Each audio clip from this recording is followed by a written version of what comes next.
The day I graduated college in 2005, I decided to start a rental company. It took a few years until it became successful enough to be my full-time job, but now it's all I do.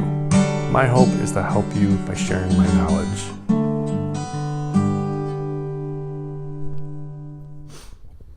So real quick video, hopefully. I say quick video all the time and then it ends up being long, but hopefully under 2 minutes. But I saw a thing online the other day on a thread with other tent rental companies, and someone was talking about a really difficult job they were going to have. They needed insurance to do some stuff on an AstroTurf, or a football field with the AstroTurf, and if they damage it, that's gonna be hundreds of thousands of dollars, and the school wanted them to be in the line for it, and everyone was saying, don't do it, it's not worth it. Plus your insurance company's not even going to want to underwrite that and have you on the line for a little bit of damage to an AstroTurf, and that can be tens of thousands of dollars to hundreds of thousands of dollars. But anyways, a guy on the thread said, sometimes the best jobs are the jobs you don't take. And that was very insightful. Like, there's a lot of jobs which are just very, very annoying. And I've got a long list, but just let me give you a few quick examples. We say no to parks. We just don't do parks because parks want you to come in that day and take down that night, and it's not easy. If something happens with the truck on delivery, or you can't drive out to the site and you got to bring things very far, you could be encroaching on the time their wedding's supposed to start.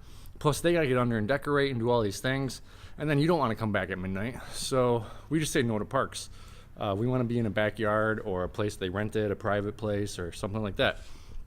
And then kind of along the same lines, there's a few venues who they try to pump out Friday, Saturday, Sunday weddings. So if they're doing a tent there on Friday, they need you to set up on Thursday, and then they need you to come early Saturday morning to take it down. Or even Friday night they may try to get you to do. And it's just not happening. I'm not going Friday night with a headlamp on and keeping everyone up, because if we got to work the next day, whoever I have with me, I've lost. They can't be up till 2 o'clock in the morning and then come back in the next day at 8 o'clock. And then conversely, we don't want to be on the line to pick stuff up the next morning and get it out of there before the other tent company comes in, because if they got a Saturday wedding with a different tent company, we got to be in, everything down and out so the other rental company can come in. And, that can take us 3 to 4 hours to take that tent down, and then the other company, they're on a time crunch too, and it's just crazy. Sure, it works out if we're the tent company that is there all weekend, but it usually doesn't work out that way. It actually never has. So that sucks.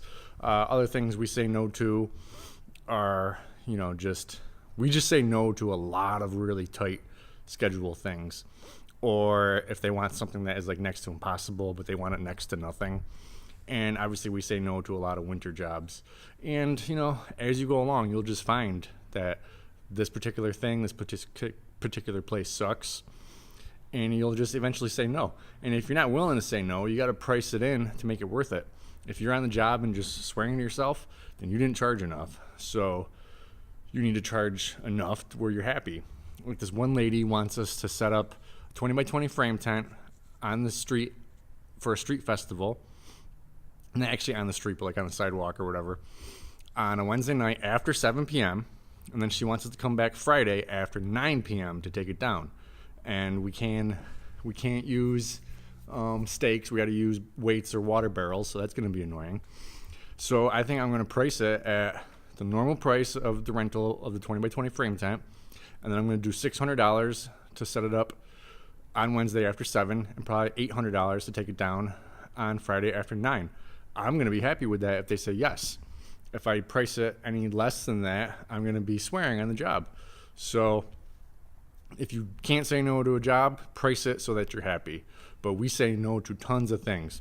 I say no, this kind of goes in line with parks, but there's a lot of places, parks, beaches, things like that, where people want to get married and have the white padded chairs. In my first few years, I said yes, and I would go, I'd set them up, and then I'd wait a few hours until the ceremony was done and then take them down. Now I just say no. I don't care about 100 white padded chairs at a beach or park or pavilion or anything. I'd rather stay home. I don't need the $250 from those chairs, and I don't want to waste my whole day just waiting. So we just say no to that. There's a long list of things that we say no to, and you'll come up with a long list too. And if you don't, just make sure you price everything in so that you're happy. Thanks for watching.